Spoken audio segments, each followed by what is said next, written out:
Saludos amigos, a quien esté sintonizando, pues estamos aquí con el privilegio de que nos estén viendo. Estamos, reitero, en el Salón Los Cuchilleros, aquí atrás de el Senado de la República. Y bueno, pues les comento que Cuchilleros pues es nuestro patrocinador, nuestro anfitrión, y gracias a ellos pues tenemos este espacio en donde estaremos transmitiendo como el día de hoy, miércoles 16 de agosto del año 2023. Y bueno, pues amigos del Team Lord Molecula, soy su servidor Carlos Pozos, Lord Molecula, y me acompaña ni nada más ni nada menos que el doctor Saúl Santana. Y bueno, les damos la bienvenida a este nuevo espacio que se llama Deconstruyendo la Noticia. Pues es un espacio de información, de noticias, en donde abordaremos temas de interés nacional e internacional. Amigos, este espacio pues le daremos seguimiento a los temas relevantes a la cuarta transformación que estamos viviendo y que estamos próximos a cumplir 5 años del informe del presidente de todos los mexicanos, el licenciado Andrés Manuel López Obrador. Pues les digo, aquí buscaremos el dar claridad, el desmentir esas versiones, esas noticias falsas de los medios de manipulación, de los medios conservadores, de tanto de radio, televisión y prensa escrita, así como de las benditas redes sociales. Les reitero, amigos, les dejo el micrófono a mi amigo el doctor Saúl Santana, quien nos compartirá pues sus puntos de vista para tener claridad en estas fake news. Estimado Saúl, gracias por acompañarme, querido Gracias amigo. por invitarme.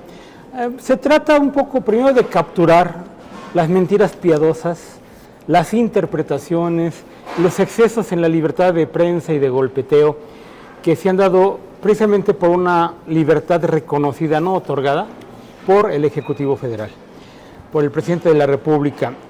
Porque en otros sexenios esto no pasaba. ¿No? No, más bien tú le mencionabas algo, me acuerdo con Cedillo, un compañero de Ovaciones, le preguntó en Barrancas del Cobre, oye, ¿que está usted enfermo y va a renunciar antes?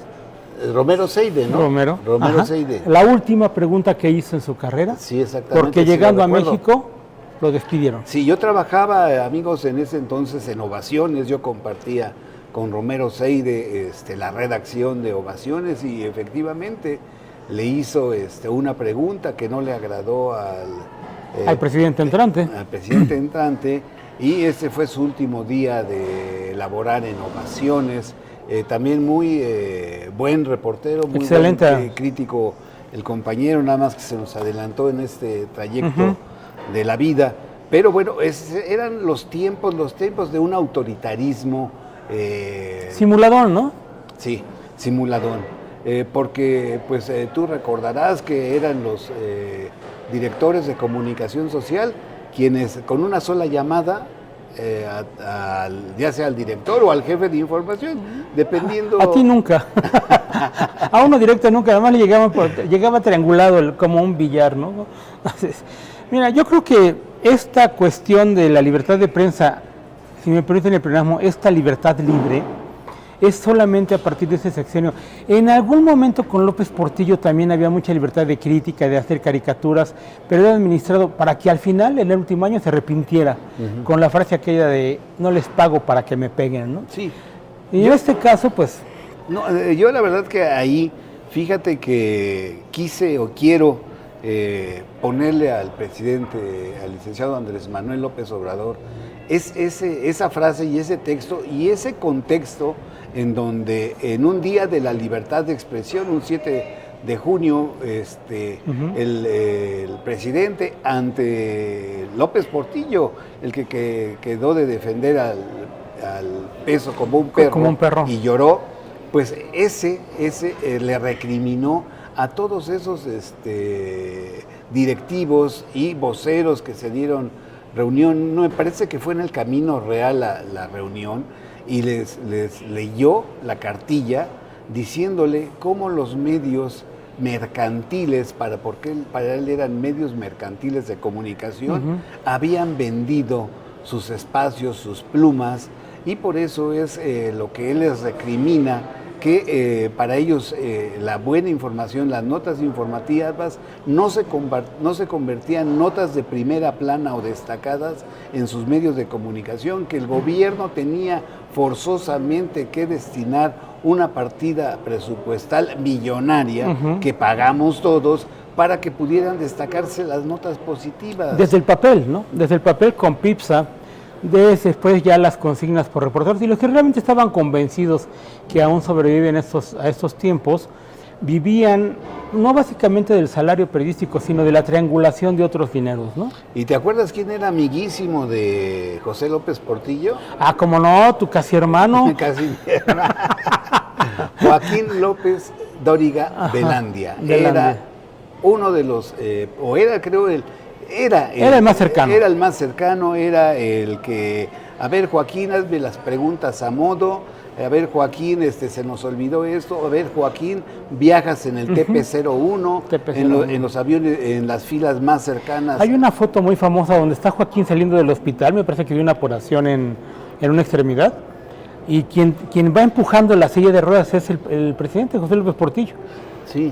Esa foto se hizo famosa, y luego ya la puedes encontrar en internet, pero era clara la liga. Hoy en la mañana tú hiciste una correlación que me llamó mucho la atención entre qué secretario de la Defensa con qué reportero había una relación más cercana. Lo mismo pasaba con el Ejecutivo. Siempre había o hubo algún reportero más cercano, un grupo de reporteros más cercano, ¿no? Son los que muchas veces ahora, y yo lo reconozco, a nivel periodístico fueron maestros de mi generación, en lo periodístico. En lo periodístico. Pero también uno tenía que poder decirle, es que esa parte no la quiero aprender, ¿no? Esa parte de... yo te puedo decir que, por ejemplo, alguna vez no me llevaron a una gira, y fui por órdenes sugerentes de Joaquín. Dijo, ¿y el de cable? No, ¿y por qué no ha venido? Por una anécdota que tuvimos en el Teletón, se me ocurre decirle, estábamos ahí todos afuera, adentro del Estadio Azteca, con razón le dicen Monumental. Y Joaquín tenía este gesto, ¿no? Estaba empezando a reaccionar y puso, como dijo un compañero, el Monumental. Y luego una vez llegamos al Salón Venustiano Carranza y resulta que entro y lo primero que veo es que no está Carranza en los cuadros, estaba Madero. Y llega, en aquel entonces, el maestro, después lo tradujeron al teacher, y le digo, oiga, teacher, ¿por qué no está Carranza y por qué está Madero? Y se me sumó. Llegó Elena Gallegos de La Jornada. Oye, Elenita, ¿por qué no está Carranza y está Madero? Y ¡fum! Que se desaparecen. Ellos tenían más instinto y más bagaje para deducir que algo iba a pasar. Claro. El último que llegó, el narigón cronista, fue Fidel Samaniego. Sí. Le digo, maestro Fidel, era Fidel. ¿Por qué no está este presidente? Y decía el otro, ¡sí! Dije yo, pues ¿qué les dije, no? ¿Qué hizo? ¿Qué cochapacha? Sale Salinas, da su discurso y esa frase de no volveré a aceptar ninguna insinuación de la reelección. Sufragio efectivo, no reelección. Nos salimos al Salón de Banderas, a la Plaza de Banderas, y un homenaje, y ahí, la regañada fue para Josep Córdoba Montoya, que era el más terco en la cuestión de la reelección, ¿no? Ese tipo de cosas sí se las aprendí. Lo que sí ya yo no quise aprender es aquella de, vete para allá, vete para acá. No, espérate, ¿no? O sea, ahí sí no. Mira, acabas de dar nombres y hechos. Josep Córdoba Montoya, amigos, para quienes pues tenemos ya, estamos en el elevador de los 60, pues era el vicepresidente. Literalmente. Era el vicepresidente con José López Portillo, lo que decía Josep, el francés. Con Carlos Salinas. Con Carlos Salinas de Gortari. Se hacía, ¿no? Así es. Definitivamente, y de ahí se habla que entre colegas, ahora en la Casa de la Bandida, que de ahí pudo haber salido la autorización para el asesinato de Lomas Taurinas. La leyenda dice que todo lo diseñó Josep Córdoba Montoya a partir del discurso del 4 de marzo de Colosio, en el que les dice yo veo, y también quien lo vio Josep Córdoba Montoya, y lo es cuando decide que ese es un peligro para ellos, ¿no? Entran en el operativo, pero no enteran a Carlos Salinas, que andaba en otras cosas, pero de última hora le dice, Carlos, voy a hacer esto. Y Carlos no lo detiene. Y después pasó lo que, después de la muerte de Obregón hasta Colosio, no había corrido sangre presidencial en México. Son bastantes años y ese día todo cambió, tan así cambió, que si lo sumamos a los efectos de los temblores del 85, los miedos que vinieron, los miedos que vivimos, se justifica, más bien se explica el cambio de gobierno que llegó después en el 2000. Tiene que ver mucho con la muerte de Colosio, el temblor, pero también la influencia perniciosa de personajes como Córdoba Montoya, ¿no? Que además se sentían o eran dueños del país. Y este hecho me lleva, amigos, a, ojalá y se me haga la boca chicharrón, porque no quiero que nuestro país viva momentos de violencia, pero ya estamos viendo, ya no hay coincidencias en la vida ni coincidencias en política. Ya murió un cercano a Marcelo Ebrard. Ya murió dos de Marcelo, ¿no? Dos de Marcelo y uno de Adán Augusto. Así ¿no? es. Entonces, esto para mí son algunas de las señales de esos visos que empiezan a verse por parte de los conservadores, quienes han intentado todo. Han intentado poner todas las piedras en el camino y nada les ha funcionado. ¿Qué les falta? Pues les falta el recrudecer la violencia. Pero la violencia, la nota roja, la nota amarilla, encienden ustedes su televisor o encienden ustedes la radio y lo primero que ven es un reporte en televisión de que es de esta carretera, ya saltaron tanto, que ya bloquearon en esta carretera. Se patinó una moto. Que ya se patinó una moto, que ya estalló un tanque de gas en la Colonia del Sol. Digo, con mucho cariño para todos mis amigos del Estado de México. De Ciudad Neza. De Ciudad Neza, ¿no? Yo viví en la Colonia Pantitlán y ahí en la calle Norte. Entonces yo conozco, acarré agua en mi carrito para tener agua en casa. Yo conozco de todo ello, entonces vaya un gran saludo, no es por menospreciar, pero ellos destacan como si hubiera sido en las lomas de Chapultepec, en la zona residencial, que estalló y que hay violencia, y en temas internacionales, violencia. Por lo que creo es que le van a apostar a ello. Ahí hay una autotraición de los medios. No me acuerdo si fue en el 2009, se juntaron todas las televisoras, todas las radiodifusoras. Fue con Calderón, sí. A firmar un convenio, porque había dos programas que dominaban con nota roja. Dos gemelos que salían en la tele haciendo hazañas casi policíacas. Eran Duro y Directo, sí, uno de ellos, y Ciudad Desnuda, uno por cada televisora. Y las televisoras hacen un convenio en el que dicen no se va a hablar más de violencia ni nota roja. Y me acuerdo mucho que de los sillones en el auditorio que estaban, en el estudio donde estaban, sacan unos folders de abajo y firman todos, bájale a la violencia. El rating se les vino, se les cayó, se les derrumbó, porque ya estábamos hechos a la alarma televisiva. Había periódicos por esto que te ponían la cabeza del degollado arriba del cuerpo del degollado, ¿no? Perdón. Mi técnico ya me volteó a ver. Y de ahí se produce un descenso importante y descubren que la violencia televisiva fomenta la violencia en tiempo real porque son como ejemplos. Y ahora están haciéndolo al revés, es todo tipo de delito de no cuello blanco es nota, porque los de cuello blanco de alto impacto, sí. De alto impacto, magnicidios, bueno, y aparte hay un factor importantísimo ahora, el video. Si te graba un video como pasó en Guanajuato con el caso de esta señorita que un conocido literalmente la desangra frente a las cámaras, ese es posible un recurso positivo en cuanto que ya sabes quién es el culpable. Pues es un recurso negativo en que sigue fomentando, no sé, yo no me considero macho, pero en 2 semanas he visto machos golpeando desaforadamente. Pero después es otro caso, ¿no? Es otra dimensión y es otro avance histórico. Ese paso será después.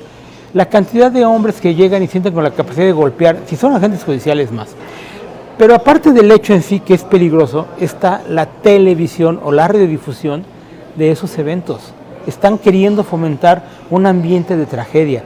Y lo voy a decir, quien inicia ese rumor de un posible atentado contra Xóchitl es la periodista también, Pajés, la maestra Pajés, maestra en su momento, pero que ahorita está con un enojo contra todo lo que sea 4T, bueno, que no lo oculta, ¿no? Sí, ella inició. Ella inició. Y Raimundo Rivapalacio. Secundó en prensa, ¿no? Sí, sí, queriendo posicionar esa imagen de que Berta Xóchitl Gálvez Ruiz iba a ser atentada. Estaba en peligro, ¿no? Estaba en peligro, ¿no?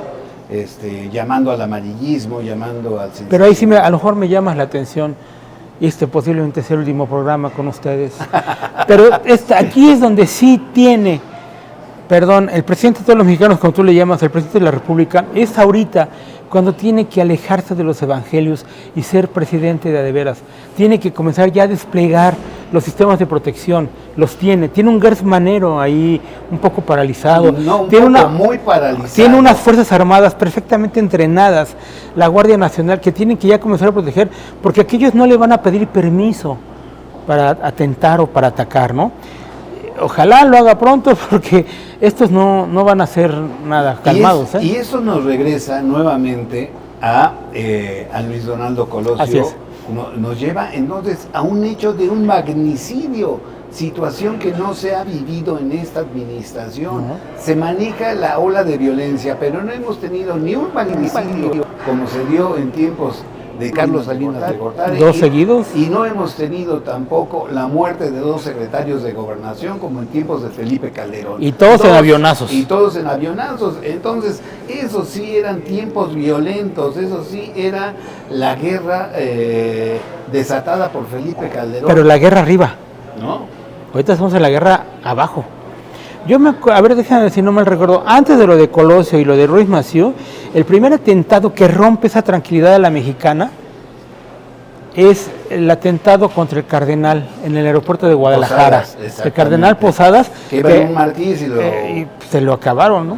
Se lo acabaron, el pobre que no pasó la verificación, ¿no? Y ya nadie quería comprar nada. No, y era el carro más cotizado del mundo aquí en México, era precioso y nadie quiere, no, bueno, luego si te apellidas cardenal, pues menos, ¿no? Es cuando empieza esa violencia generada desde el poder contra el poder. Y ahorita hay una violencia que siempre ha existido, el carterista, el asaltabancos, el machín, broncas sentimentales, nomás que ahora se difunde y está el factor video. Hay un teórico, a rato me acuerdo del nombre, que dice que los humanos actuales nos desenvolvemos en 5 pantallas.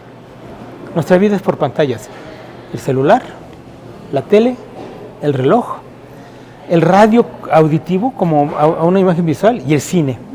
Y toda nuestra vida es pantalla. Entonces estamos capturando qué pasa y qué no pasa, ¿no? Obviamente aquí hay una responsabilidad de los medios. Ejemplo, usar a tu locutor estrella para avisar de la amenaza comunista. Digo, esta noche en no, es que estuvo buenísima esa broma, ¿no? Después le pide perdón, pero ya se lo había zarandeado, ¿no? El comunismo ni siquiera pegó en México. Digo, ni siquiera, creo que está ahí resguardado en los SHs, ¿no? Sí, en SH Oriente. Sí, yo soy colegio de bachilleres 13, ahí leí un poquito más. Otro tipo de libros, porque además éramos más emergentes del 68. Ustedes son 68 pleno, ¿no? Pero no es eso, es que el comunismo es como... Mira, yo vengo de una madre increíblemente católica y de un padre increíblemente divertido. Y nos decían eso, aguas con los comunistas, ¿no? En el 68, en octubre, les va otra anécdota pequeñita, y papá y mamá tenían una lechería de Conazupo. Sí. Y en las mañanas posteriores al 2 de octubre, 4 o 5, porque no sé si fue jueves, hay un fin de semana, y empiezan las señoras a decir, vinieron a tirar unos estudiantes. Ay, comadre, ¿pero por qué? ¿Qué hicieron? Pues que nos querían quitar la religión, eran comunistas. Y se corrió esa versión en el pueblo de revistas como Contenido, tú la recordarás, sí. Defendieron la matanza. A otras revistas como Tan Life la consignaron nada más, ¿no? Pues hay que recordar, mi querido doctor Saúl Santana, las portadas de un día después de ese 68, el 68 de la matanza de Tlatelolco. Y la historia o el rumor dice que el mismo Jacobo al otro día salió con hoy es un día soleado, donde no pasó nada, sí. Y Excelsior, me parece que Excelsior fue uno de los pocos. Puso toda la caricatura, la puso negra, Ajá, la tiñó de negra. Medios, pero el Heraldo de México, el Sol de México, que comunistas, que la izquierda... Hay una cabeza, creo que es la del Heraldo, cuando dicen Díaz Ordaz salvó al país. En el caso de Jacobo, dio todo su noticiero, pero no destacó la nota de lo de Tlatelolco. ¿Y sabes quién estaba ahí? ¿Quién testificó? ¿Quién lo vio? ¿Quién sobrevivió? Llegó a su redacción, redactó y cayó cansado y se durmió sobre su máquina. Joaquín. Es cuando tiene un atisbo de ese periodista que había estado en Vietnam, por ejemplo, ¿no? Y es quien empieza a consignar, y es a quien lee al otro día la versión no tan oficial, esa rebeldía que a veces a los periodistas nos caracteriza, aunque no estemos en algún lado del sistema, ¿no? Sí, es que amigos, el periodismo en México, y eso que era él un reportero estrella, ¿no? Sí, él venía ya de la élite gallega, española en México, ¿no? Claro, porque uno como reportero que inicia en el Heraldo de México y luego lo mandan a La Guardia, pues difícilmente puedes llegar con una nota para que sea en portada, en primera plana. Así es. ¿No? Es difícil a menos que tu nota sea buena, la valore el comité editorial y la pueda ponderar para la primera plana, ¿no? Si me permites ir al extremo, la única parte que yo criticaría de los críticos al 68 es que hay más 68eros que protagonistas de Tlatelolco. Gente que ni estuvo ahí, sí, le sacaron toda la raja intelectual al problema, no como una reflexión, sino como yo estuve, no estuvieron ahí. Yo tuve maestros que después, oye, es que 68, yo me escapé. Estabas en Europa, estabas en Escocia, estabas no sé en dónde, ¿no? Y desafortunadamente el 68 también ha sido mercantilizado hasta cierto punto y le costó algo muy importante a los políticos. Le costó la imagen histórica a Gustavo Díaz Ordaz y al cuasi eterno Luis Echeverría, ¿eh? Sí. Aspecto que cuida mucho nuestro presidente de la República, está cuidando mucho esa imagen histórica. Pues sí creo que para poderlo consolidar el lugar y que se lo critican mucho porque se siente así como, yo Aristóteles, o yo Juárez, o yo Morelos, tiene que tomar decisiones ya. No soy yo quien para decírselo, pero es que se nos va a acabar el tiempo y estos pueden hacer alguna, mi madre decía, de esas burradas que le atinan. Y el 68 nos lleva ahorita apenas al anuncio que acaba de dar el doctor Graue, donde adelanta el proceso de elección del próximo rector de la Universidad Nacional Autónoma de México, amigos. Y eso dice uno, bueno, pues adelantar, pero adelantar es una chicanía porque no están los procesos, porque tiene un fin, porque quiere él que pues erróneamente cree que el presidente va a meter la mano en la sucesión de la Universidad Nacional Autónoma de México. Puede hacerlo como egresado, ¿eh? Sí. Ahí sí. Sí. Y fue una de las preguntas que le hice anteriormente al señor presidente. Le dije, señor presidente, se le dice que usted va a meter la mano, Rosario Robles dice que usted va a meter la mano, se vislumbra ya como rector Lencho Córdoba, pues aspira, ¿no? Sí, no sé. Aspira. Y entonces la Universidad Nacional de México es pues si no el fiel de la balanza, pero sí tiene un peso específico en la sociedad mexicana, amigos. Entonces, de ahí la importancia de esta universidad, de esta universidad en la cual... Y del esquema. Porque el esquema UNAM se reproduce en 32 estados, yo soy de la metropolitana, y se reproduce de alguna manera el esquema ahí, ¿no? Con unos sistemas educativos diferentes, pero lo que importa es que es una universidad del estado, literalmente gratuita, hacia estudiantes que no tienen la posibilidad de pagar privadas, sin menoscabo de las privadas. Pero también la UNAM, la UAM y todas las estatales se han convertido en nichos de una clase privada intelectualizada, ¿no? Que se enojaron cuando López Obrador retiró las becas. Había maestros que nunca daban clase, investigaban, ¿no? Sí. Y ahora de la universidad me lleva nuevamente a una egresada de la Universidad Autónoma de México, que es doctora en ciencias, que es la doctora Claudia Sherman Pardo, que si ustedes no conocen, amigos, fue ella quien puso la bandera rojinegra de huelga de CEU con motivo de que se impidiera el incremento en las cuotas universitarias. Para mí ese activismo de Claudia Sheinbaum Pardo la hace, esa expertise de poder, le ha dado con los años de dar el manejo político, el manejo de diálogo con esas fuerzas tan fuertes, fuerzas vivas, ¿no? Fuerzas vivas dentro de la universidad y no son nada sencillo. Y además es la única no priista de todos los demás, aunque me caigan muy bien los otros, ¿no? Ella viene de su origen también ha sido muy cuestionado y muy atacado. Sí, su apellido refleja que es de origen hebreo, judío. Sí es de ciencias exactas. Participó en los gobiernos de, por ejemplo, fue esposa de otro destacado integrante del CEU. Sí, claro. Pero ayer la critica Denise Dresser, antier, la formó López Obrador. Es que alguien te tiene que formar alguna vez. Sí, claro. Nadie se hace solo, señorita Denise, ¿no? Señora Denise, ¿no? Pero bueno, yo creo que Claudia sí va a llegar, sí va a ganar. Y aquí quiero mencionar algo. De alguna manera, ya están diciendo que Xóchitl va a ganar porque las encuestas lo dicen. Sí, pues las encuestas son urbanas y en el ciberespacio. El voto que llevó a López Obrador al poder no fue en esos ámbitos. Fue en el voto verde campesino, en los litorales menos favorecidos. Y hay como cierta conciencia de que el señor hizo algunos cambios que no benefician a una clase urbana, es cierto. Pero hay un montón de jóvenes, mal llamados ninis, un montón de gente grande, entre ellos parientes nuestros ya de la tercera edad, que reciben beneficios que antes eran para cierta élite, ¿no? Puede ser que vaya por ahí. Yo insistiría en otra emisión más adelante, qué posibles armas secretas sin revelarlas nos pudieran llevar a un cambio de la estrategia del propio presidente.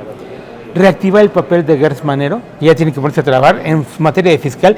¿Saben cuál es nuestro fiscal ahorita, yo creo? Los videos. El video fiscal es el que está acusando a la gente. Mira, él golpeó, él mató. Sin ese video fiscal ahorita estaríamos con mucho menos detenidos. El caso del golpeador de San Luis Potosí, el que le pega al niño de 15 años, ¿no? Porque no le dan su torta. El video fiscal intervino. Apuntemos ese concepto para Lord Molecula. El INE, de repente, tanto batallar para que el INE tuviera una persona, si no a favor, cuando menos neutra, y se la están volteando, o es estrategia también. La lucha contra el comunismo ya la mencionamos, no hay comunistas en México. En México todos los comunistas viven como, todos los izquierdistas comunistas en México viven como de derecha, los famosos rabanitos, y con el tiempo yo sé habría que tener precauciones como medio. No hay candidato o precandidato ahorita que no esté violando la ley. Sí. Tenemos que tener cuidado, los medios, de no hacer lo mismo. Mencionarlos, pero no violar la ley, ¿no? Y respecto, hoy me llamó mucho la atención el presidente cuando pone una canción con la que yo me formé de joven, esa del muro, Sí. la del poema de Guillén. Y yo cuando leí dije, hasta iba yo de volada la letra, porque además tiene un tino, es un presidente, parte del manual de, no sé si leyó El Príncipe de Maquiavelo, o también haber leído El Cancionero Picot, ¿no? O sea, seguro, ¿no? Mira, seguro el libro del Príncipe de Nicolás Maquiavelo debe ser un libro de cabecera del presidente, ¿no? Y bueno, pues miren, amigos. Vamos. Adelante. Bienvenidos. Así es esto. Toma asiento, estamos en vivo. Ya tenemos a los invitados. Saúl Santana, pues él es medio, ¿no? Sí. ¿Tú nos dices? ¿Sí quieres sentarte acá? Sí. Entró bien, ¿eh? Sí. Aterrizó bien. Estamos transmitiendo. Por instrumentos, pero aterrizó perfecto. ¿Tú dinos dónde? Bueno, amigos, está ya llegando nuestros invitados. Tengo a mi lado izquierdo, a su lado derecho de la pantalla, a Fausto Guerrero Díaz. Pues él es el sobrecargo, él es representante delante de los jubilados de Mexicana de Aviación, presidente, reitero, de la Asociación de Jubilados y Trabajadores y Extrabajadores de la AJEATM. Sí tiene su micrófono bien puesto. A ver, vamos a escuchar. Qué gusto ver a Carlos Sí. Pozo. Joaquín, también aquí tenemos Hola, mucho gusto. llegando a la... Tomen asiento a Joaquín Ortega, pues él es también colega, periodista, analista, activista, y bueno, pues yo les pediría que se presentaran a la audiencia, porque vamos a hablar, pues, obligado sobre el tema de Mexicana de Aviación.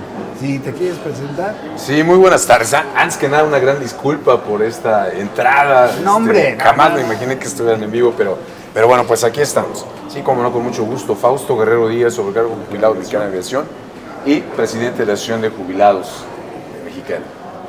Bien, pues bienvenido, Joaquín. Qué gusto volverte a ver. Igualmente, don Carlos, pues yo soy, algunos me conocen, Joaquín Ortega, soy youtuber, podcaster, analista político y gran amigo de don Carlos Pozo, Lord Molecula. Antes, denos sus redes sociales, ¿dónde los podemos localizar? Empezamos por... No tenemos los datos actualizados. ¿Sabes? Bueno, no te preocupes, mi querido Joaquín. Yo soy @Joaco_ORG en Twitter. También me pueden encontrar así en TikTok y en otros lugares, pero en realidad soy tuitero, es ahí donde en realidad me estoy comunicando constantemente. Bueno, pues yo creo que vamos a arrancar y yo creo que se acabó el gran suplicio para ustedes los trabajadores. ¿Cuántas noches nos encontramos ahí en el TP0, en la Terminal 2, ustedes haciendo valla, intentando hablar con el presidente para solicitarle pues, que se solucionara este problema pues, ya de muchísimos años que no llegaba a aterrizar? Pero por fortuna, pues nuevamente Mexicana de Aviación vuela, surca los cielos, van a surcar los cielos mexicanos, como lo hizo desde el inicio del siglo pasado. Platícanos, ¿cómo se dio esto? ¿Qué sentiste de estar allá en el Salón Tesorería de Palacio Nacional? No, pues un gran beneplácito. Como bien comenta, pues es una larga lucha. Ya casi 13 años. Este 28 de agosto fue cuando se bajó a Mexicana del aire por su último vuelo en el 2010. Entonces vino el viacrucis, tanto para trabajadores como para los jubilados. Atravesamos por dos gobiernos antes de el gobierno de Calderón, que bueno, pues hay elementos suficientes para probatorios en donde fue un contubernio del gobierno de Calderón en conjunto con el Gastón Azcarra y el grupo Posadas, cómo llevaron a la quiebra a Mexicana de Aviación. Imaginemos tanta arbitrariedad que, pues imagínense que este 10 de agosto del 2010, que ya estaba solicitado el concurso mercantil, Gastón Azcárraga le vende la empresa a un grupo denominado Tenedor Acá, representado por Jorge Gastelum, por 1,000 pesos. Yo quisiera ver a quién de nosotros... Y no traía cambio, ¿no? Un notario público nos permite hacer una transacción de un bien inmueble, una casa modesta, por lo que sea, en 1,000 pesos. Pues así fue. Y la respuesta del gobierno de Calderón, a través de la Secretaría de Comunicaciones y Transportes, el secretario Orcasitas, Sí. la respuesta fue: no podemos hacer nada porque es un trato entre particulares. Y con estos 1,000 pesos, Gastón Azcárraga se lava las manos, se libera y se va a Nueva York. Y allá está recluido, defendiéndose jurídicamente, y hasta el día de hoy no lo hemos podido dispersa esos traer. recursos, ¿no? Además, empieza a deshacer los recursos de Mexicana de Aviación, a mandarlos a otras empresas de él, ¿no? Fue una ingeniería financiera perfectamente planeada a efecto de llevar a la quiebra de la empresa. La desmanteló. Y todo esto permitido por los gobiernos.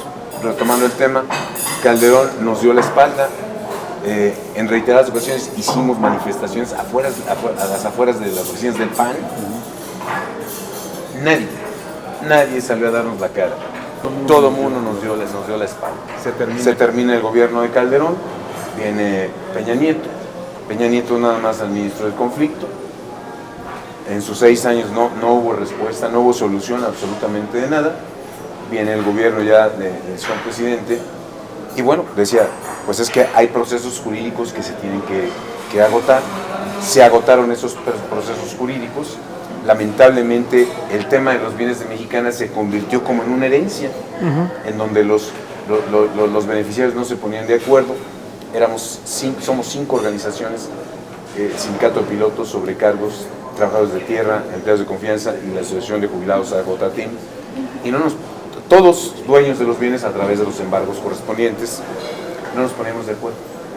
Y entonces, pues, al no haber acuerdo, pues, los bienes estaban ahí, seguían depredándose, se veían depreciando, y el señor presidente anuncia que estaría en la posibilidad de comprar la marca, y fue cuando dijimos, vamos a ponernos de acuerdo porque la marca se sigue perdiendo su valor, los bienes se siguen depreciando, y dentro de unos años no va a haber nada para nadie. Y fue así que iniciamos este viaje, este proyecto, que lo culminamos en la mañana pasada, anunciando con toda honestidad y franqueza, dándole las gracias al señor presidente, siendo el primer gobierno que toma las cartas en el asunto seriamente en el tema de Mexicana de Aviación. Sí. Joaquín, danos tu punto de vista, danos tus otros datos. ¿Qué les invitamos? ¿Un cafecito? Aquí está Brenda que nos está Gracias, Brenda. apoyando. ¿Un tecito? ¿Algo? No, muchas gracias. Pero respecto a lo de Mexicana de Aviación, en realidad es un asunto que tiene mucho tiempo sucediendo. Creo que el problema data más o menos del 2005, cuando finalmente Grupo Posadas compra la aerolínea con un descuentote que le hizo el IPAF, de más del 90% del precio. Me parece que la aerolínea costaba algo así como 1.456 millones de dólares. El IPAF, que entonces estaba Andrés Conesa Labastida, era el director del IPAF, le hace un descuento del 90%, termina pagando 165 millones de dólares, en eso quedó el precio. Sin embargo, 135 de esos 165 lo sacaron de la caja de Mexicana, de tal forma que Grupo Posadas solo pagó 30 millones de dólares por la aerolínea, la segunda aerolínea más grande de Latinoamérica, la tercera más grande del mundo. Es un fraude desde entonces. Todo ese descuento es en perjuicio, pues, de Hacienda. Es dinero que Grupo Posadas le quedó debiendo a Hacienda. También hubo otro descuento importante ahí respecto a los trabajadores jubilados. Se les descontó más o menos como 29 millones de dólares de lo que era la deuda de las liquidaciones y las pensiones. Eso no lo pagó Grupo Posadas, sin embargo tampoco se lo pagó a los trabajadores, se lo robó. Todavía se los debe, hoy en día. Este asunto todavía se agrava en el 2006, cuando entre el gobierno de Felipe Calderón y el de Vicente Fox, en esta transición, tiene que pagar Felipe Calderón ciertas deudas a las personas que lo ayudaron con la elección tan cuestionada. Así que el gobierno llamó a un abogado, Salvador Rocha Díaz, y le encargó que le hiciera un plan para el desmantelamiento de Mexicana de Aviación. Había 2 grandes aerolíneas, Mexicana y Aeroméxico, y entre las dos, Mexicana era la más onerosa. Y esto era porque durante 90 años de operación, los trabajadores ganaron muchos derechos. Pero Mexicana era una empresa positiva, era una empresa muy exitosa. Muy exitosa, ¿no? Muy exitosa. Sin embargo, estaba este problema de los gastos laborales, la antigüedad, las liquidaciones, etc. Entre las dos eligieron Aeroméxico y eligieron que quebrara Mexicana. De esta manera se hizo todo un plan. Se dividió la empresa en 7 pequeñas empresas, 4 de ellas se vendieron, incluido el pasivo fiscal. Ese pasivo fiscal lo compró Grupo Salinas. Hay un gran artículo del periodista franco-mexicano Mathieu Tollier en Proceso, que habla perfectamente del fraude fiscal que cometió Salinas Pliego en este asunto. ¿Qué pasó? Se queda Mexicana nada más con tres empresas y adquiere 2 créditos con los bancos Bancomext y Banorte. Estos créditos eran impagables, de tal manera que así se empieza a quedar Mexicana sin posibilidad de pago, hasta que finalmente se declara en concurso mercantil. Esto es por ahí del 2010.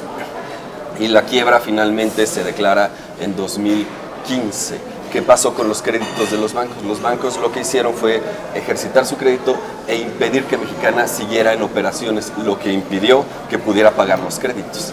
Todo el plan era quebrarla. Todo el plan estaba hecho así. Así crearon un monopolio. Aeroméxico se convirtió en un monopolio de hecho, administrado por el señor Javier Arrigunaga Gómez del Campo, que entonces pues, es primo de la que entonces era la primera dama. Todo se quedó entre familia. Entre familia. Primero, y agradecer que estamos transmitiendo desde Los cuchilleros. Los Cuchilleros, un Cantina restaurante. Los Cuchilleros. Aquí se han decidido muchas leyes, por decirlo menos, ¿no? Mira, me llama la atención un asunto. Yo como usuario de Mexicana, 2 semanas antes de la quiebra estaba viajando, cambiamos de boleto en Baja California por una expedición, nos costó un trabajo. Y voy al otro lado de la moneda, si me permiten. Mexicana tenía muchas quejas por parte del público en la calidad del servicio. Reconozco el sacrificio de las empresas, muchos amigos fueron pilotos, un par, algunos sobrecargos, pero había esta parte de, al fin que somos mexicanos, ¿no? El público estaba como descuidadón, si me permiten decirlo. Aquella regla de, ¿yo por qué voy a subir las maletas?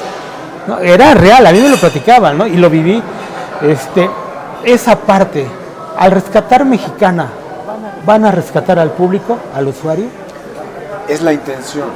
De hecho, el proceso de darle un valor a la marca es precisamente eso. Se hizo un estudio de mercadotecnia. ¿Qué tanto está el nombre de Mexicana posesionado en las mentes del público? Se determinó que si la empresa arranca, prácticamente tiene asegurado el 11% de ese público, puesto que todavía sigue esta marca presente en las mentes. Entonces, pues evidentemente eso es lo que le da el valor a la marca y lo que le da el plus a cualquier inversionista, en este caso el gobierno, que tiene cierta seguridad de que va a captar un cierto número de usuarios. Y sobre todo que al día de hoy pues, los usuarios saliéndose Mexicana, hay que decirlo fuerte y claro, no dejo de reconocer lo que acaba de mencionar, pero saliéndose Mexicana del mercado, pues lo que han hecho estas aerolíneas sobre pretexto de bajo costo, pues es cobrarles por todo. Por un vaso de agua le cobran. Si usted se quiere cambiar de asiento, un asiento está libre, le cobran un extra a bordo. En fin. Hay una en particular que hace eso, ¿cómo se llama? Turibús, Aerobús, Metrobús, no sé. Además los asientos están cada vez más pegados, ¿no? Y entonces el concepto de bajo costo como que se rompe. Porque si yo traigo una maleta que excede un poco el peso, pues ya me salió carísimo. Así es. Si yo me quiero cambiar de asiento, si quiero un vaso de agua, entonces ya haciendo la cuenta, pues ya no son tan de bajo ya no costo. son baratos. Y entonces me parece que tiene un mundo de oportunidad esta nueva empresa para resolver esos temas y proporcionar un mejor servicio. Recuérdenme algo, ya el boicot venía un poquito antes, cuando entró Volaris, cuando entraron Trenan Aerocalifornia, varias compañías que tenían, Aviaxa, por otras cuestiones, venía como el objetivo era Mexicana, siempre era el punto de mercado de todos, ¿no? Pero además hay algo particular y quisiera que me lo confirmaran, no encontraron escucha en Felipe Calderón porque su política era tronar todo, tronó Compañía de Luz, tronó no sé cuántas cantinas, pero sobre todo esta cuestión como de nada para nadie más que para mí, ¿no? Felipe Calderón, ¿ustedes sintieron que fue maliciosamente a partir del secretario del Trabajo también, a partir de su gabinete? Sí, por supuesto, pero yo no diría que Felipe Calderón, y no sé si coincides, que él pensara que fuera nada para nadie, no, para nada. Felipe Calderón, y tu papá lo sabe muy bien, tenían nexos con gente que estaba inversionistas y en la administración de Aeroméxico. Y entonces lo que hacen es, pues, llevan a la quiebra Mexicana, no le brindan ninguna facilidad y todo esto lo favorece cada mercado de Aeroméxico. Incluso tu papá tiene muy bien la historia. Quiero decirles a ti y a tu público que su papá nos representa en un juicio que estamos llevando adicional a este, que nos está dando este dinero, adicionalmente en contra de Gastón Azcárraga y del Grupo Aeroméxico. Entonces, la historia la tiene muy bien su papá, y por supuesto que ahí está Santiago Krill metido en este tema. Así es. Entonces los intereses, Para allá vamos, para allá vamos. esos intereses estaban pero bien definidos, ya sabían a quién favorecer. Platícanos de ello, Juaco, sobre Santiago Krill, sus nexos, y gracias por venir, por eso fue la invitación. Yo sabía que los abogados, que tú estabas muy cerca de esta negociación, y afortunadamente los conocí a los dos en estos 5 años de las mañaneras, y es por eso la invitación que tienen. Pláticanos. Muchas gracias por la invitación, don Carlos, Lord Molécula. Cuando el gobierno vende, en 2005, cuando el gobierno de Fox vende Mexicana de Aviación con este descuento multimillonario, quien lo compra es Grupo Posadas, y Santiago Krill era parte del consejo de administración de Grupo Posadas.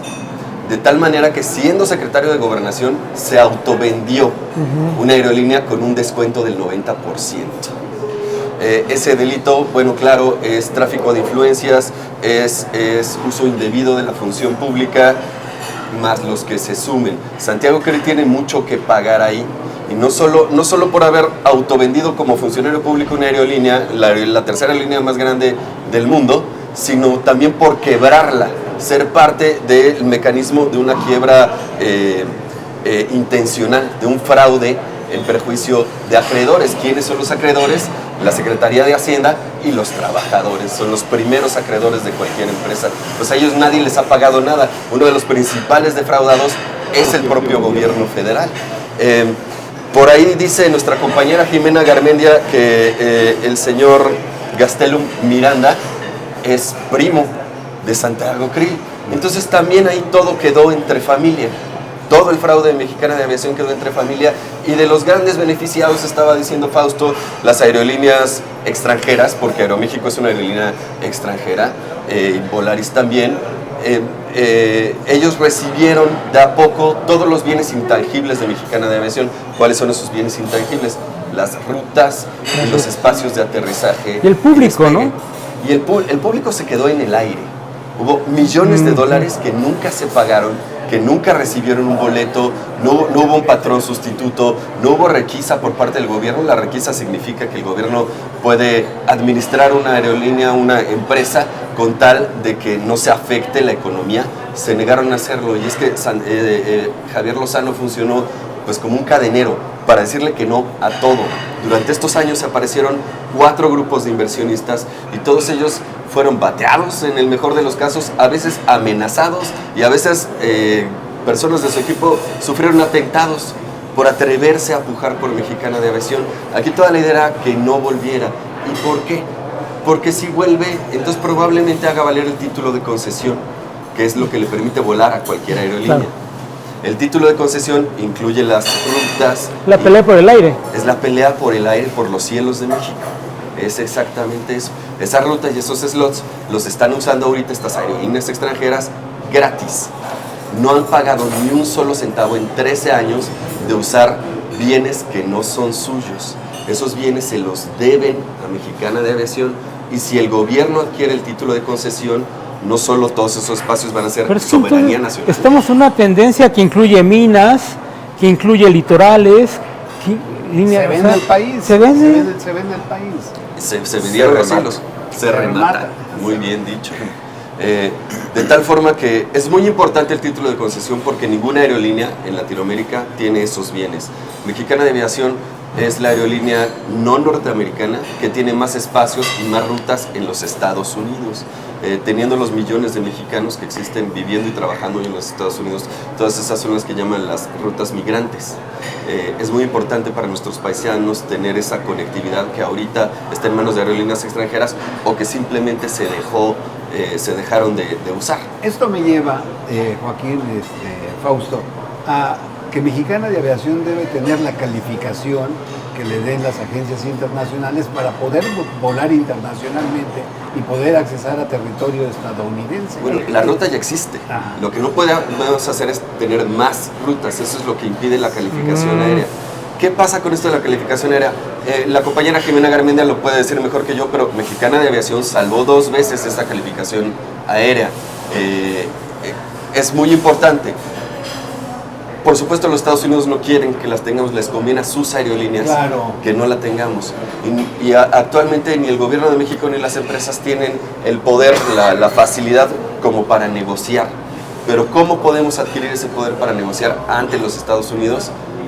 Pues cobrando las rutas y los slots que se están usando allá y nos han cobrado. Eso significa, vamos a poner nada más un ejemplo. El aeropuerto de Los Ángeles, el LAX, le debe un montón de rutas y slots a Mexicana de Aviación. La deuda de ese aeropuerto es impagable. Ese aeropuerto depende del condado de Anaheim y el condado de Anaheim no tiene dinero para pagar esa deuda.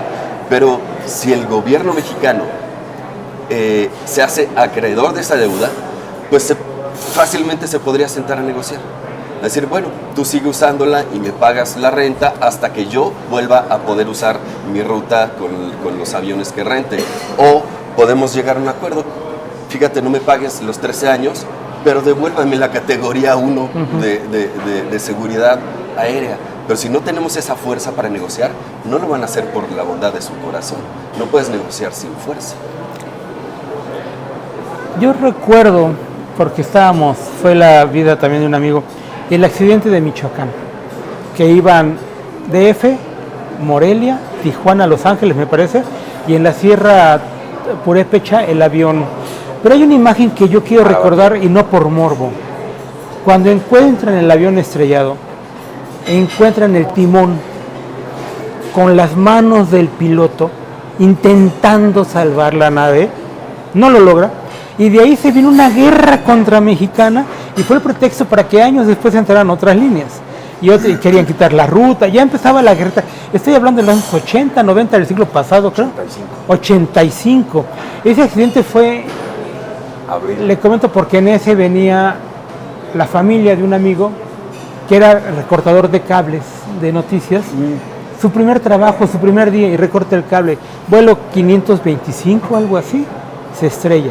Venía su mamá, venía su tía, venía su hermana. Pero de ahí se genera una especie como de que se rompe el encanto de que en México no pasaba nada. Aparte del temblor, ¿no? Ese tipo de sucesos llevan a Mexicana a tratar de reinventarse, lo logra. Y después empiezan, ¿por qué tanto retraso en los vuelos? ¿Por qué tanto cambio? ¿Por qué la sobreventa de los boletos? Son cosas muy terrenas que uno ve como público, pero que a la larga tenían que ver con la línea, ¿no? Claro. Este tipo de sucesos no fueron fabricando lo que después fue la quiebra.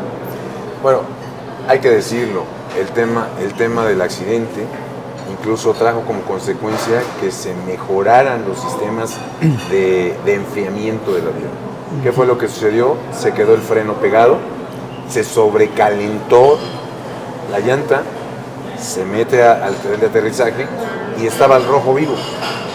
Y en aquel entonces esos aviones no detectaban el calor, no tenían extintores y eso fue lo que hizo que explotara la llanta en un momento dado y trajo como consecuencia a nivel mundial que todos estos aviones se les modificara el sistema y trajeran extintores en esa parte.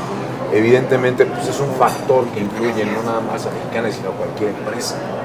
Y por otro lado, bueno, pues sí, dentro de la administración pues hay que reconocer que hubo errores en esos temas, en el tema de atención al pasaje, pero yo sí quiero decirlo, al final del camino, cuando el presidente Fox decide vender la empresa en 2005, la empresa estaba con números negros, es decir, tenía utilidades. Volaba bien. Viene Gastón Azcárraga, lo primero que, como decían, la compra regalada, $130 millones que había en caja, los recupera, inmediatamente vende la Torre de Xola, la insignia, la Corona del Valle, la vende, se empieza a capitalizar, no le costó nada. Y afectó toda la zona, ¿eh? El retiro de Mexicana afectó del Valle, Narvarte, todas esas, ¿eh? Entonces, no le costó absolutamente nada y en 4 años, mientes, la quebró. Como bien decíamos, una mecánica perfectamente destinada al quiebre. Bien decía Juanjo, pues es que mandaron incluso a hacer un estudio, ¿no? A ver cómo la podemos quebrar, ¿no? Y bueno, pues... ¿Lo lograron? Pues el problema.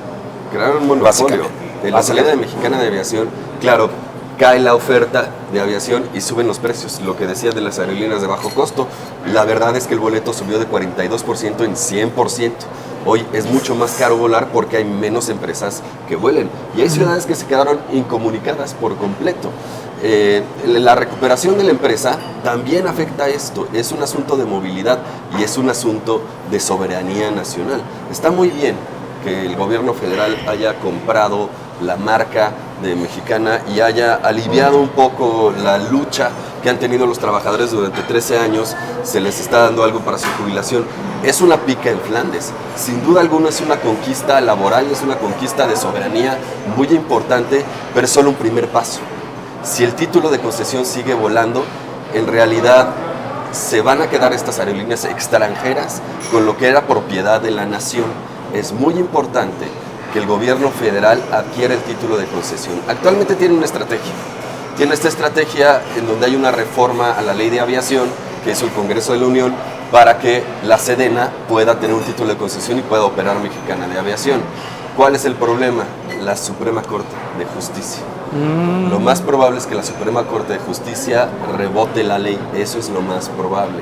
Si esto sucede, en realidad la Sedena y Mexicana de Aviación no van a tener otra opción más que recuperar el título de concesión original de Mexicana de Aviación, que no tiene ningún problema. ¿Veríamos al personal de Mexicana ocupando la Suprema Corte en un mitin? Si es necesario. Si es necesario, sí. Amigos, agradecerles a nuestros invitados, pero recordarles que estamos aquí en la cantina Cuchilleros, que se ubica en la calle de Madrid, justo a espaldas del Senado de la República. Mil gracias a nuestros patrocinadores, a Cuchilleros, a todo su personal, a sus meseros. Les aconsejamos, vengan aquí a Cuchilleros, se la van a pasar muy bien. Madrid 17. Madrid 17 es la calle de Madrid 17, les digo, a espaldas del Senado de la República. Así como dice el doctor Raúl Santana, aquí se han diseñado y se han pues elaborado muchas de nuestras leyes, porque pues algunos legisladores vienen aquí y luego se pasan para allá para elaborar. Entonces, vengan, se van a encontrar a muchas personalidades. Si quieren ustedes, pues también les hacemos la entrevista con ello. Bueno, pues ahora sigamos con el tema. Ya se soltaron las críticas. Páramo en imagen dice que se compró pura chatarra, que el simulador es de los años 80, que solo sirve para un set de televisión. Hay muchísimas críticas y en el sentido que el AIFA, un aeropuerto, no puede, un grupo aeroportuario no puede ser dueño de una aerolínea. ¿Cuál sería la respuesta? ¿De qué estamos hablando? La verdad es que a mí me llama mucho la atención. Yo pues soy de a pie, no tengo no milito en ningún partido, no tengo ningún cargo, ¿no? Y me llama mucho la atención. En México hay más críticos que operadores. Y eso va en detrimento de su país. En México es más fácil no hacer nada, nadie lo critica, que hacer algo. Lo que ha hecho el señor presidente es, uno, darle una salida más digna al tema de los trabajadores y jubilados de Mexicana de Aviación, y por otro lado, es recuperar una parte, como decía Juanjo, de la soberanía nacional. Las empresas hoy en día, Aeroméxico, pues es mayormente de capital extranjero. Ya no es la aerolínea bandera, ya no es la aerolínea mexicana. Ahí está la empresa Volaris también. Acláreme algo. Aeroméxico, el dueño no se casó con una golfista famosa. Sí. Sí, ¿verdad? Pero no es el dueño. ¿No es el dueño? No, no es el dueño. Hoy en día es el director general, que como bien decía Juanjo, en su momento, Andrés Conesa, fue el presidente del Consejo de Administración de Sintra, que fue el encargado de vender a Mexicana a Gastón Azcárraga, por ahí se dice que se llevó un bono de 10 millones de dólares, pero en fin, ese es el tema, ¿no? Entonces, pues yo diría, a mí me parece, primero, David, con mucho respeto, nos hemos platicado, pues yo diría, creo que hay que informarnos un poquito antes de emitir las opiniones. La propuesta de venta eran 2 simuladores y efectivamente uno de ellos, un simulador de aviones 727, que Mexicana los utilizó mucho tiempo y que mucho tiempo después aviones se le vendieron al gobierno mexicano. Este simulador se detectó que estaba en desuso, que era una chatarra verdaderamente, y entonces de 816 millones y fracción que había sido la oferta primaria, se sacó ese simulador y quedó en 800 pesos. Se nos redujo el monto en 82 millones de pesos. Entonces el simulador de Airbus pues está a la vanguardia, y hoy en día incluso el centro de adiestramiento que tiene ese simulador pues da adiestramiento a otras empresas. Entonces es falso, dice chatarra. Por otro lado, evidentemente el edificio de Guadalajara pues es un edificio abandonado, pero es un edificio bien construido, que era de Mexicana, y lo va a utilizar la FAC para oficinas en Guadalajara. El edificio de acá de México pues es un edificio viejo, sí, pero es un edificio emblemático de la Ciudad de México, ¿no? Juárez y Valderas. Entonces, el centro de adiestramiento, insisto, hoy en día el síndico se encargó de invertirle dinero para hacer un ente productivo, y es un ente productivo que ahorita está dejando dinero porque está dando adiestramiento a las demás empresas. Entonces, yo discrepo de mi amigo David en el tema de esta circunstancia. Creo que en la actualidad hay un abuso por parte de los medios de comunicación, lo digo con todo respeto y con toda responsabilidad. Me parece que a veces se emiten opiniones sin fundamento. Pero con intención, ¿no? Absolutamente. Hay una intención Una de malicia. sí. Una intención de destruir o de descalificar todo lo que haga este gobierno. Yo venía escuchando ahorita el radio y la verdad es que es sumamente molesto. Es sumamente molesto porque muchos medios no dicen una sola cosa buena de lo que está haciendo este gobierno. Y yo soy testigo, porque yo entré a Mexicana a volar en 1981. Tenía yo 21 años, en plena crisis económica. Aún recuerdo cómo en aquellos años había aumentos salariales de emergencia 3 veces al año.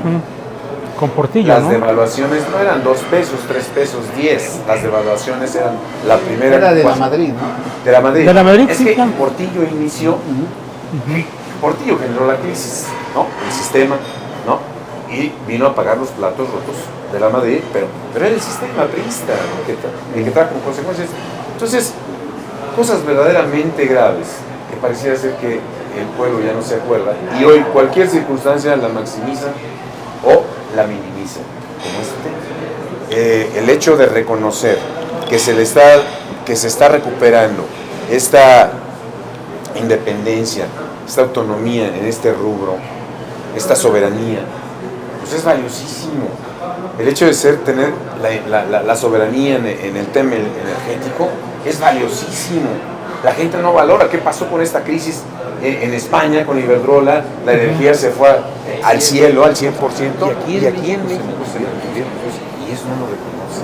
Es que es el problema, que están buscando crear esa imagen, esa figura de que el gobierno del presidente es un gobierno comunista que quiere estatizar todo, que quiere que el Banco sea del Bienestar, que sea del Estado, que quiere que el Tren Maya sea del Estado, que quiere que Mexicana de Aviación sea del Estado.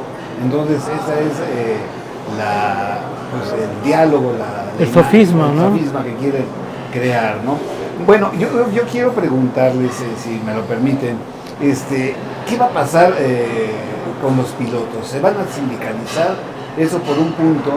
Y por otro punto, ¿qué va a pasar con el acervo histórico de Mexicana de Aviación?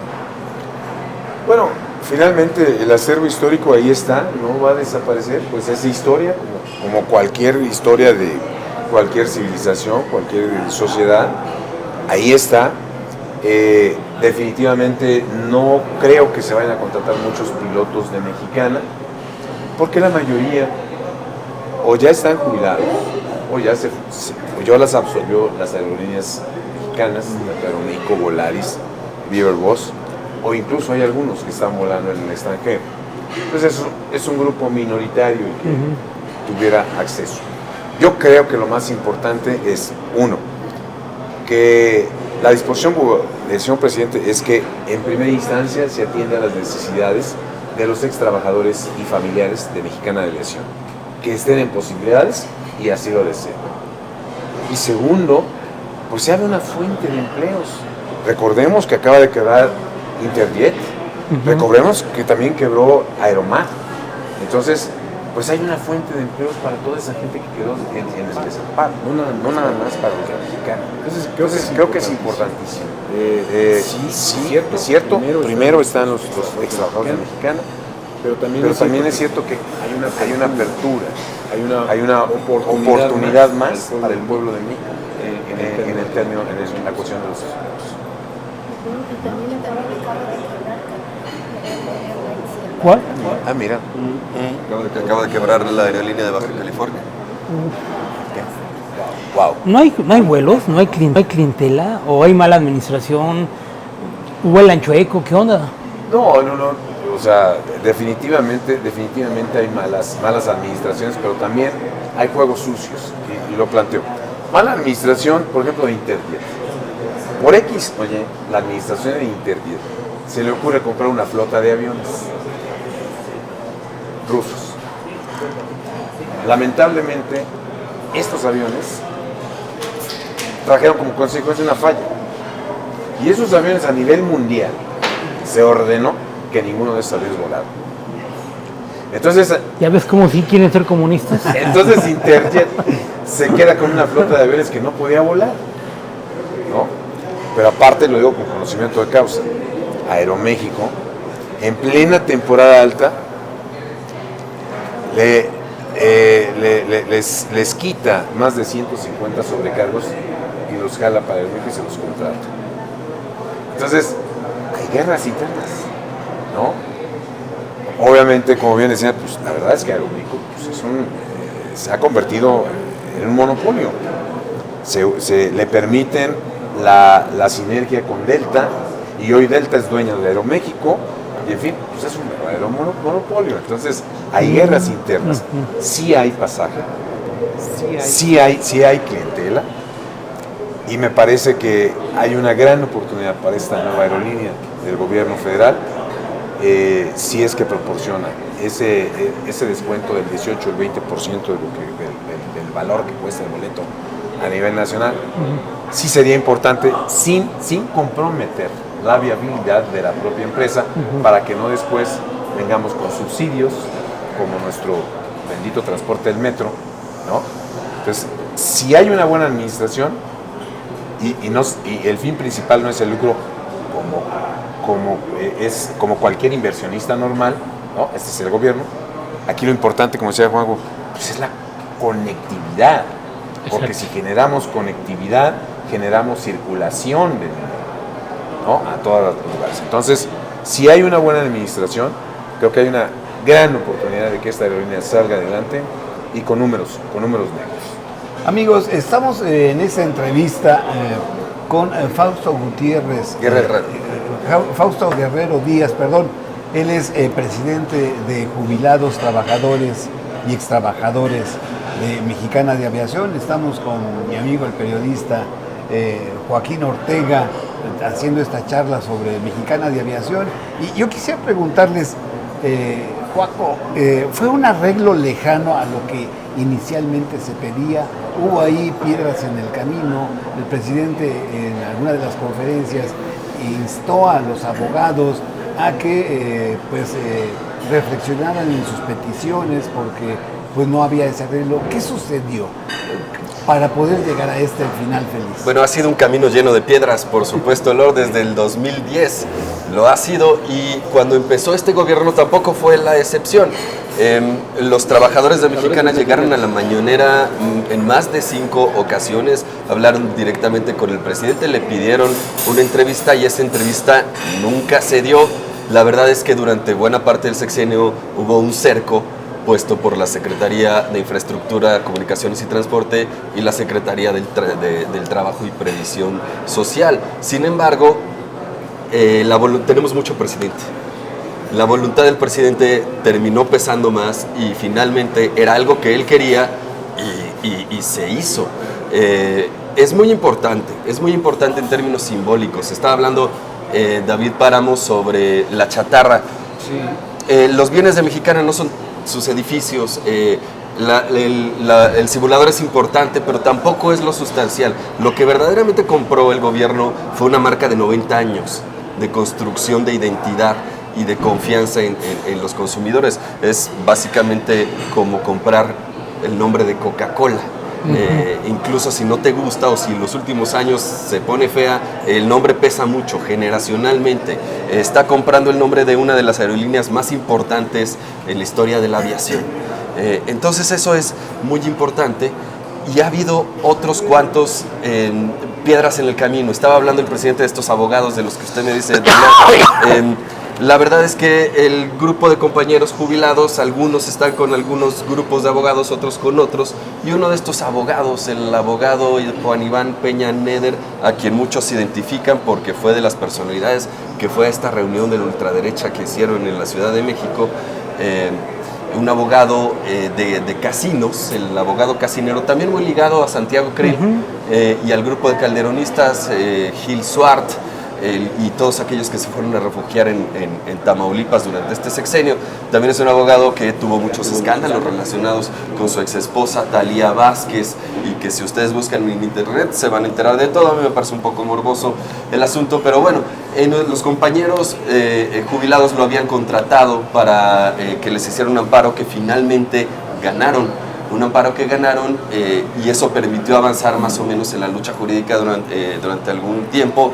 Sin embargo, él pedía que se le pagara antes que a los jubilados. Esto, por supuesto, es imposible. Finalmente un juez se dio cuenta de esto y le desechó su recurso, y así fue como el gobierno pudo adquirir la marca. Esa fue la última piedra en el camino que existió, pero tengo que decir que fue una piedra minúscula comparado con el aparato de los grandes oligarcas y los grandes secretarios de Estado que durante sexenios estuvieron conscientemente tratando de evitar que Mexicana de Aviación volviera y reclamara sus derechos y le hiciera competencia a las compañías extranjeras y a Aeroméxico.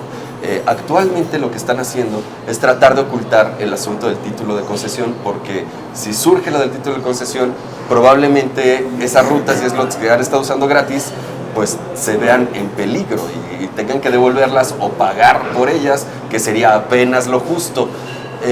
Esa es ahorita la gran batalla por el título de concesión, convencer al gobierno federal y al presidente de la República de que el título de concesión es en realidad lo que más vale de la aerolínea, no sus bienes materiales, sino sus bienes intangibles, sus derechos ganados durante 90 años. Nadie se los regaló a Mexicana de Aviación. Estos se han luchado y por eso Estados Unidos ha abierto su mercado y hemos logrado penetrar tanto durante 90 años de trabajo, de servicio de excelencia y de confianza de los consumidores. Por ahí escuchaba otra queja. La mayor parte de las columnas negativas que leí fueron acerca de los costos. Sí. ¿Con qué vamos a gastar? ¿Qué se va a gastar? ¿No sería mejor los niños con cáncer? Ese tipo como de argumentos. Y el grupo de jubilados de Fausto tenía una propuesta que nunca escuchó el presidente, pero que nunca es tarde para que... ¿Cuál es? Nunca es tarde, exactamente. Cobrarle al Grupo Posadas los $265 millones que le debe a los jubilados, que nunca les pagó del fondo de pensiones. Ahorita están dando algo por la marca, pero no es lo que se le debe a los jubilados, es apenas una proporción. Cobrarle al Grupo Posadas el pago de la compra fraudulenta, que son como les dije, $1.246 millones, una cosa así, son millones de dólares. Si no puede pagar Grupo Posadas, no tiene solvencia para pagar estos millones, con todo gusto le aceptamos su cadena de hoteles. Sería un negocio sinérgico, vertical, de soberanía nacional, estaría en perfecta armonía con las obras de infraestructura que se está realizando en el sureste, en el istmo de Tehuantepec. Sería maravilloso para México poder operar su propia cadena de hoteles que esta compañía le debe. Otra de las, ¿por qué insisto en las rutas y en los slots? Cada uno de estos slots cuesta entre 42 y 70 millones de dólares. Me parece que apenas el año pasado una aerolínea vendió 2 slots en Londres y con eso se pudo capitalizar. Continental ha hecho la misma movida. Entonces bastaría con vender algunos de estos derechos o simplemente cobrar el uso que se ha estado haciendo durante 13 años y la compañía se pagaría sola. El gobierno no tendría que poner un solo centavo de los impuestos si se cobra el fraude, si se recuperan los slots, es decir, si se le devuelve al pueblo lo robado. Esa es la forma en la que Mexicana de Aviación puede volar al 100% de su capacidad y sin que los mexicanos tengan que pagar un centavo. Bueno, pues muy interesante y ojalá La última propuesta es la de 8. llegara a suceder. Oye, presidente Andrés Manuel López Obrador, en la mañanera dice que estaba muy contento precisamente porque ayer inició la dispersión de los pagos. ¿Cómo se encuentran los trabajadores? Es alejado, reitero, a lo que pretendían al inicio, pero ya es un hecho ahorita la dispersión del dinero. ¿Cuál es el sentido? Pues yo considero, ayer estuve todo el día, un sentimiento generalizado de satisfacción. Para muchos de ellos es cerrar un ciclo, un capítulo. Si bien es cierto, el monto alcanzado no cubre las expectativas, pero es lo que había, no había más. En un proceso de concurso mercantil tan largo, en donde la primera etapa de septiembre de 2010 a abril de 2014 se consumieron 3.700 millones de pesos del patrimonio, nada más en estar administrando esa etapa. Y posteriormente, bueno, pues la sindicatura pues también se lleva lo mismo porque tiene que gastar en su operación, pues evidentemente, pues ya de Mexicana de Aviación, en cuanto a bienes tangibles, pues es muy poco. Evidentemente el tema de los bienes intangibles es importantísimo y es lo que mayor valor tiene. Hay que decirlo fuerte y claro. Nosotros, este grupo de jubilados, tenemos embargados estas rutas y slots. Ya es un embargo que está en firme, ya atravesó todos sus procesos. El Tribunal Colegiado de Circuito dijo que tenemos la razón, no lo hemos podido aterrizar porque pues hay un sinfín de intereses. Una de las empresas que ha estado litigando respecto a este tema es Aeroméxico, todos los recursos los ha perdido. Nosotros vamos a concluir con estos bienes, pero vamos a continuar la lucha, como me preguntaba al principio, ¿qué sigue? No, nosotros vamos a continuar la lucha respecto a este tema de rutas y slots y continuaremos la lucha que llevamos con el papá, don Joaquín Ortega, la demanda en contra de Gastón Azcárraga, de los verdaderos responsables. Entonces, tiene que devolvernos ese fondo, son 280 millones de dólares más los intereses, ¿no? Entonces ya estamos hablando de cantidad considerable que, si bien es cierto, hoy en día estamos recibiendo 2.94 meses de salario o pensión jubilatoria, pues es una cantidad mínima, pues hay todavía tela de donde cortar, pero necesitamos voluntad política para resolver esto. Necesitamos voluntad política. Ya ve usted, Peña Nieto, el último mes de su mandato le dio instrucciones a la Fiscalía que ya retirara todas las acciones en contra de Gastón Azcárraga. Bandidos, todos amigos. Este gobierno volvió a retomar el tema, ¿ven? Pero bueno, pues ya sabemos cómo son los temas jurídicos y los temas del proceso judicial.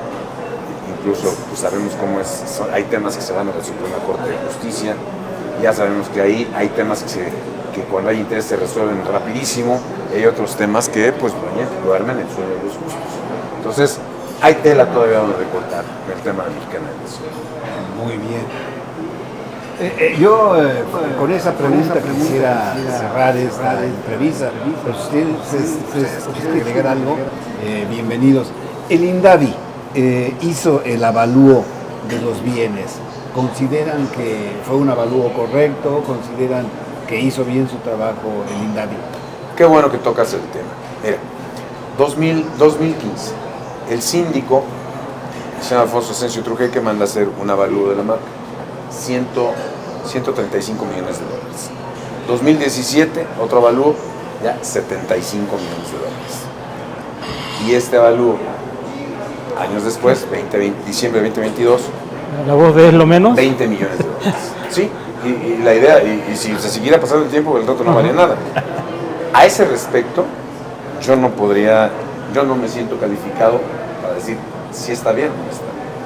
Donde sí tenemos elementos de prueba son en los demás bienes, donde el síndico tenía un avalúo menor y el INDAVI nos dio un avalúo mayor.